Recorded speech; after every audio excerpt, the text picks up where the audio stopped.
നമസ്കാരം. എല്ലാവർക്കും കണ്ടതും കേട്ടതും പരിപാടിയിലേക്ക് ഹാർദവമായ സ്വാഗതം. ഞാൻ നിങ്ങളുടെ സ്വന്തം സോണിച്ചൻ 40ാംകളമാണ്.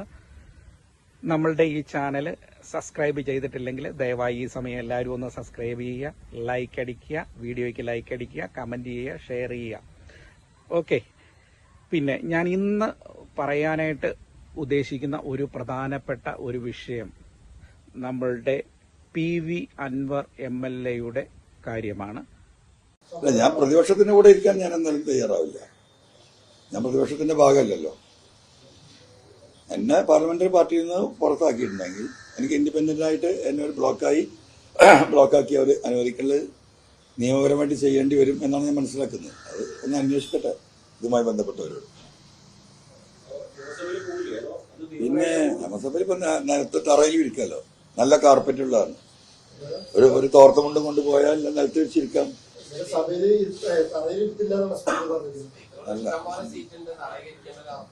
അല്ല, ഇനിയിപ്പം നമ്മളെ തറയിൽ ഇരിക്കാൻ തയ്യാറാണ്. ഇനിയിപ്പം അങ്ങനെ ഒരു വിഷമം നമ്മളെ സീറ്റിൽ കയറി ഇപ്പോ പാർട്ടി ജില്ലാ സെക്രട്ടറി പറഞ്ഞതല്ലോ, ഞങ്ങളെ വോട്ട് വാങ്ങിയാണ് ജയിച്ചത്. അപ്പൊ ഇനിയിപ്പം കുറച്ച് വോട്ട് എന്റെ ഉണ്ടല്ലോ, ആ സ്ഥിതിക്ക് ചിലപ്പോൾ കസാലിരിക്കാൻ എനിക്ക് യോഗ്യത ഉണ്ടാവില്ല. എന്റെ വോട്ടിനെ അടിസ്ഥാനപ്പെടുത്തിയാണെങ്കിൽ ആ തറയിൽ മുണ്ട് വിരിച്ചിരിക്കാനുള്ള യോഗ്യതയല്ല എനിക്കുള്ളൂ. അപ്പൊ അങ്ങനെ ഇരുന്നോളാം.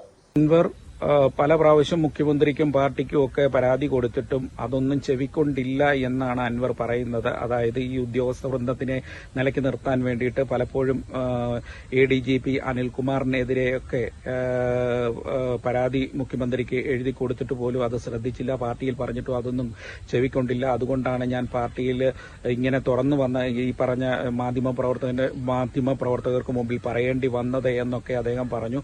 ഇപ്പോൾ അദ്ദേഹം പാർട്ടിയിൽ നിന്നും മാറി നിന്നുകൊണ്ട് ഒരു ഭിന്നമായ സ്വരത്തിൽ അദ്ദേഹം സംസാരിക്കുകയാണ് പല കാര്യങ്ങളും.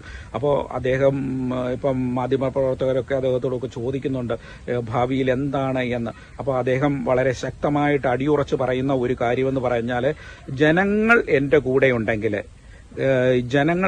ഉണ്ടെങ്കിൽ ഞാനൊരു പുതിയ പാർട്ടി രൂപീകരിക്കുവാനും മടിക്കില്ല.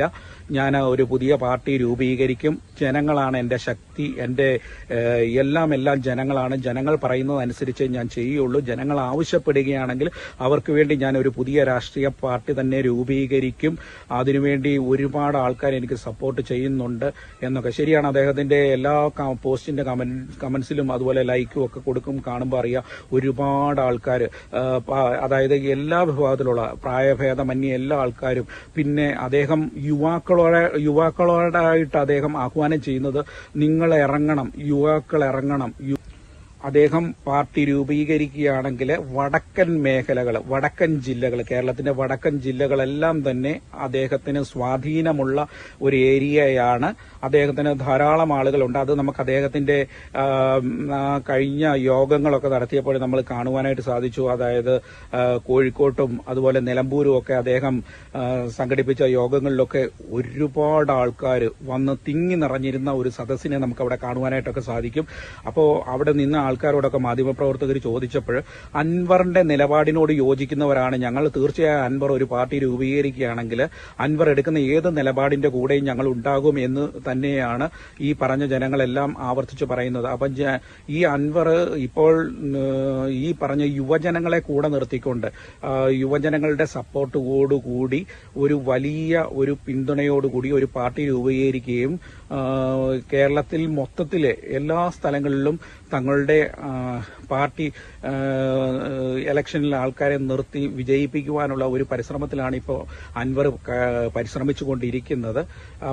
ഇപ്പോൾ അൻവർ അതിനുള്ള തീവ്ര പരിശ്രമത്തിലാണ്. അതുകൊണ്ട് അദ്ദേഹം യോഗങ്ങളും മീറ്റിങ്ങുകളും ഒക്കെ ഇടയ്ക്കിടയ്ക്ക് വിളിച്ചു കൂട്ടുന്നുണ്ട്. വാർത്താ സമ്മേളനങ്ങളിലൊക്കെ തന്റെ നിലപാട് ആ സമയത്ത് അഭിപ്രായങ്ങൾ വാർത്താ സമ്മേളനത്തിലൂടെ ജനങ്ങളെ അറിയിക്കുന്നുണ്ട്. ജനങ്ങളുമായിട്ടുള്ള നല്ലൊരു ബന്ധം കാത്തു സൂക്ഷിക്കാൻ അൻവർ പരിശ്രമിക്കുന്നുണ്ട് എന്നുള്ളതാണ് ഇപ്പോൾ നമുക്ക് അറിയുവാനായിട്ട് സാധിക്കുന്നത്. ഏതായാലും ഇന്ന് PV അൻവറിനെ സംബന്ധിച്ച് ഇന്നത്തെ ദിവസം നിർണായകമാണ്. കാരണം എന്നാന്ന് ചോദിച്ചാൽ, ഇന്ന് ഏറ്റവും കൂടുതൽ PV അൻവർ ആരോപണം ഉന്നയിച്ച ADGP അനിൽകുമാറിനെതിരെ ഇന്നലെ അന്വേഷണത്തിന്റെ റിപ്പോർട്ട് DGP സമർപ്പിച്ചിരുന്നു. ഇന്ന് അദ്ദേഹത്തിനെതിരെ, ഈ ADGPക്കെതിരെ, അനിൽകുമാറിനെതിരെ എന്തെങ്കിലും നടപടി ഉണ്ടാകുമോ? ഉണ്ടായെങ്കിൽ അതിന്റെ ഫുൾ ക്രെഡിറ്റ് അൻവറിന് അവകാശപ്പെട്ടതാണ്. കാരണം അൻവറാണ് ഏറ്റവും കൂടുതൽ ഈ വിഷയത്തില് ഈ പറഞ്ഞ ADGPയെ മാറ്റണം എന്നുള്ള നിലപാടുമായി മുന്നോട്ട് വന്നത്. അത് അങ്ങനെ നടപടി എടുത്തെങ്കിൽ അത് അൻവറിന്റെ തന്നെ വിജയമായിട്ട് കാണാം. മറ്റൊരു പ്രത്യേകത എന്ന് പറയുന്നത്, ഇന്ന് അൻവറിനെ സംബന്ധിച്ച് മറ്റൊരു വലിയ സന്തോഷം നൽകുന്ന ഒരു വാർത്ത എന്ന് പറയുന്നത്, അദ്ദേഹം ഇന്ന് മഞ്ചേരിയിൽ ഇന്ന് വലിയ ഒരു യോഗം വിളിച്ചിരിക്കുകയാണ്. ഏതാണ്ട് 10,000-കണക്കിന് ആളുകൾ അവിടെ ആ യോഗത്തിൽ പങ്കെടുക്കുമെന്നറിയുന്നു. ഇന്നറിയാം അൻവറിന്റെ രാഷ്ട്രീയ നീക്കം എന്താണ്, പുതിയ പാർട്ടി രൂപീകരിക്കുമോ അതോ മറ്റെന്തെങ്കിലും ആണോ എന്ന് ഇന്ന് വൈകിട്ടോടുകൂടി അറിയുവാനായിട്ട് സാധിക്കും. എന്തായാലും അൻവർ അത് ഇന്നത്തെ ആ രഹസ്യം സസ്പെൻസാക്കി വെച്ചിരിക്കുകയാണ്. വൈകുന്നേരം മാത്രമേ നമുക്ക് അറിയുവാൻ സാധിക്കുകയുള്ളൂ. ഏതായാലും അൻവറിന് ഇന്ന് 2 കാര്യങ്ങളാണ് ഇന്നുള്ളത്. ADGPയെ നീക്കം ചെയ്താൽ അതിന്റെ ഫുൾ ക്രെഡിറ്റും അദ്ദേഹം അടിച്ചുമാറ്റും. കാരണം അദ്ദേഹം ഇന്ന് യോഗത്തിൽ അത് ആഞ്ഞടിക്കുകയും ചെയ്യും.